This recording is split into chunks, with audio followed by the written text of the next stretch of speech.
Hey everybody, this is Perch. We've got more DC Comics news, and in this case, this is the big one that we were largely waiting for. We didn't get the announcement of who the new Superman and Action Comics creative teams are. That's still forthcoming, which we will hear really in the next week.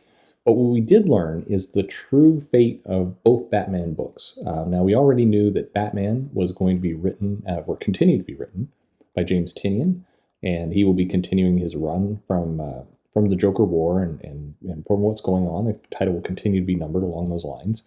But we now know the creative team behind Detective Comics, and that is officially Mariko Tamaki will be the head writer, being the second female writer to write Batman, and in its history and in the core book. There's been lots of short stories and other things and Elseworlds and all the rest, but Mariko Tamaki and artist Dan Mora, who are the team who are doing the Future State Dark Detective anthology. So taking a step back here for a moment, when it was announced that Mariko Tamaki would be leaving Wonder Woman, which we learned yesterday in favor of Becky Cloonan, that it was almost a foregone conclusion that Mariko Tamaki would be named onto Detective Comics, and sure enough, here we are.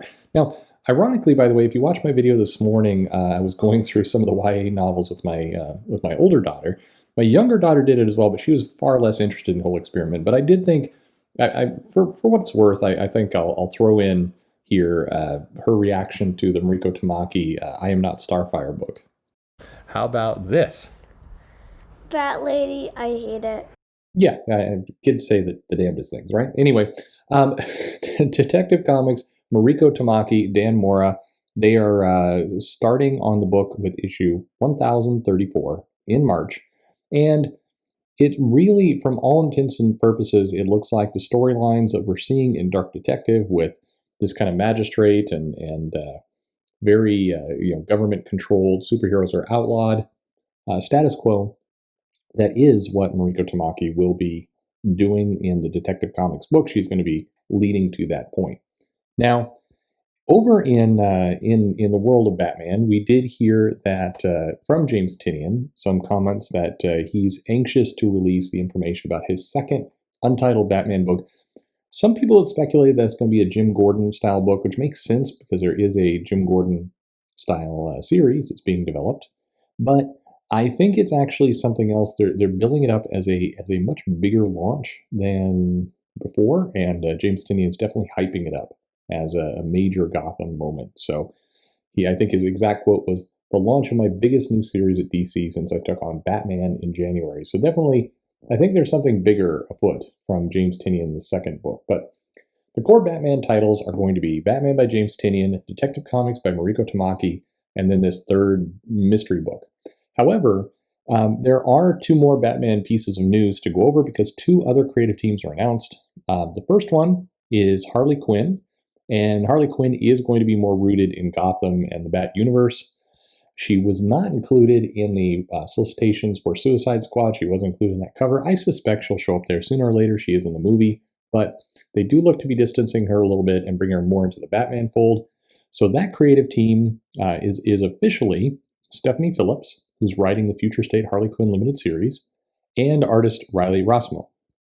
Now, Stephanie Phillips has a small handful of credits to her name. The Butcher of Paris from Dark Horse Comics is probably the one that a lot of people know. She did a story for DC's Crimes of Passion, and some other little pieces there. She did The Descendant for Aftershock, Tanara for Heavy Metal.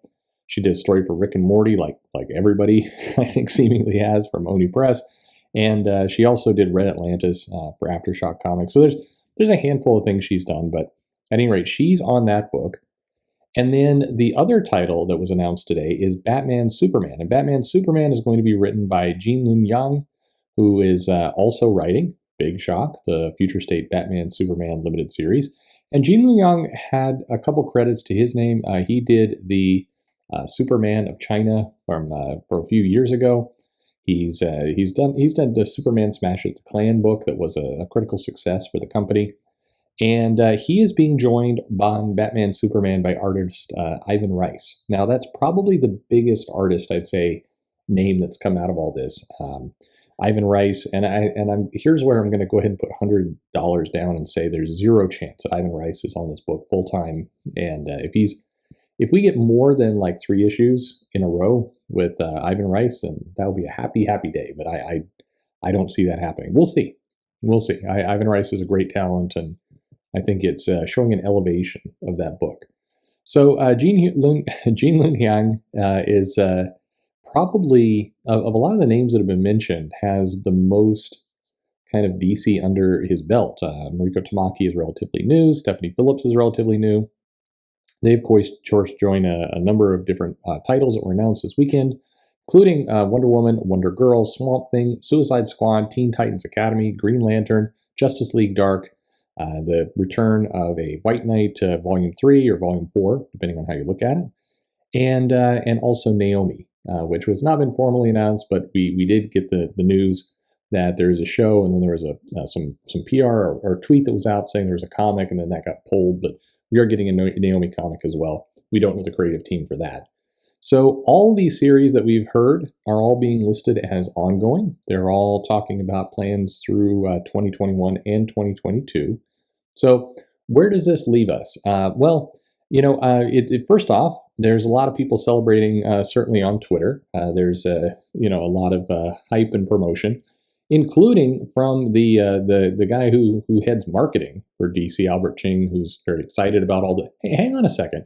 How is it that the head of marketing has fewer followers than I do on Twitter? And he joined in 2008. Like I'm almost 10 years later, and that should not. Marketing is one of those roles where they are a Rolodex whore, for lack of a better word. I think this person should have like 10 million followers. That's how marketing is supposed to work, man. I don't understand some of this stuff. I should be beating nobody on social media for followers if you're in the business. Come on, just come on, get on the chain here. Come on. At any rate, it is. You know what's interesting actually about all this is there's still a contingent on social media that's very anti-DC, has been pissed at them since they left Diamond, and then pissed at them when they did the layoffs, and there's a lot of talk about how they're a soulless corporate machine, and all of these new books definitely have the feel for things that are being adapted for movies. Almost every single writer here has some experience with screenwriting, like all of them, or ambitions to get there. And it definitely looks like a coordinated effort to get some marketing out, get some books. I mean, if you think about it in the world of this is a marketing where you may get a bit of a return. I mean, maybe you're even just breaking even. That's still more money that you make based off of, just printing posters or the kind of nonsense for a movie.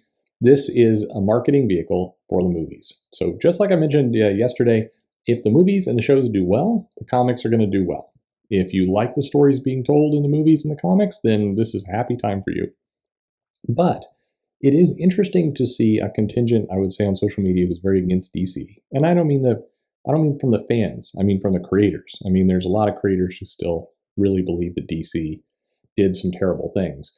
And then there's some people at DC who believes that like places like the X Office over at Marvel are doing terrible things. And it's interesting to see these two sides war. You can just kind of sit back with some popcorn, and it's the new Marvel versus DC. What do we have to say? At any rate, we're getting kind of through it now. What to expect? So over the next week, we're going to get a few more announcements. We're going to get, of course, the announcement of Justice League. I think that one's going to come last, and my money is still on Bendis taking over that book. But what we will see. Josh Williamson is still out there. Curious what he's doing. Robert Venditti, we know both are doing DC books, but the numbers are running out of who's going to do what. Haven't heard about Flash. I think there's a second Green Lantern book somewhere in the mix. Definitely Superman Action Comics, and a handful of others, which you can kind of start to predict. Yes, there's probably going to be some kind of Plastic Woman title at some point along the mix. I would be shocked if they don't do a Doom Patrol book again. I mean, it's like you can look at what they're preparing to do TV shows and movies and cartoons on, and pretty much, that tells you a lot of what's coming. Anyway, I'll leave you with this. I always enjoy fun mail from viewers, so if you have some things you want to say, you could write them in the comments below. Please do. Like and subscribe. That's always fun too. Or you can, drop me a DM. My DMs are open in Twitter and in Facebook. or you can send me an email. The links are all in the description of this video.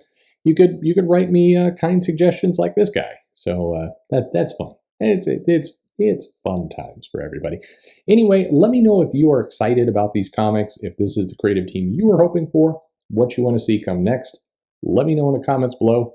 Like and subscribe, all that kind of stuff. Most importantly, and as always, thanks for listening.